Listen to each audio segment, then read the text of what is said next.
We've been talking about technology. One of the good examples, of course, is paying to park in Oxford by phone.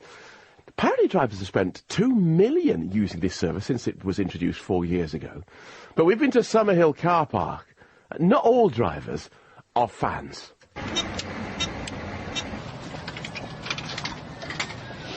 Yes, I've done it, but it takes forever. I've come here a few times before and used the phone, and it's taken me forever.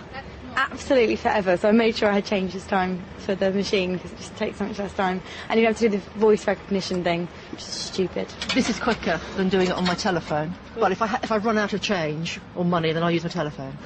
So I'll do both. Horrible. I don't speak to me about it, because I always have, I'd have a different car or I'd have a different card, and you can't. It's a nightmare. Hate that. Pay with cash. It's just easy. I think it's harder with a card, and it's just quicker with cash. You've got the change. The hardest part is having the change more than anything else. Mal Fletcher is a social commentator based in Oxfordshire. Morning, Mal. Good morning, Phil. So are we becoming more dependent on technology, or do we just feel like we are?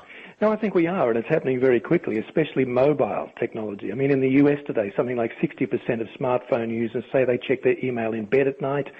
3/4 of Australian company executives say they can't switch off after work because they're connected to their smartphone. And there are studies in places like Canada that are saying that young people who regularly use social networking may actually, on average, get lower scores, lower grades than young people who don't.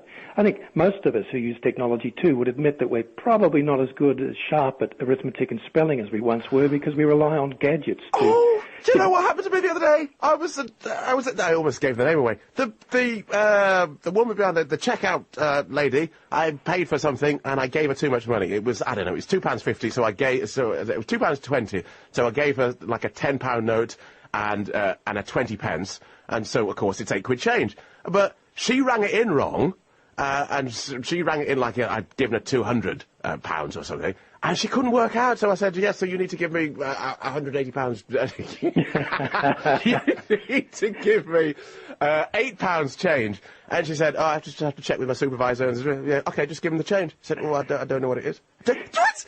You work behind a till! It's like the muscles in our brains, if you like, that are responsible for things like arithmetic and spelling aren't being used. And the other important thing is the way we communicate.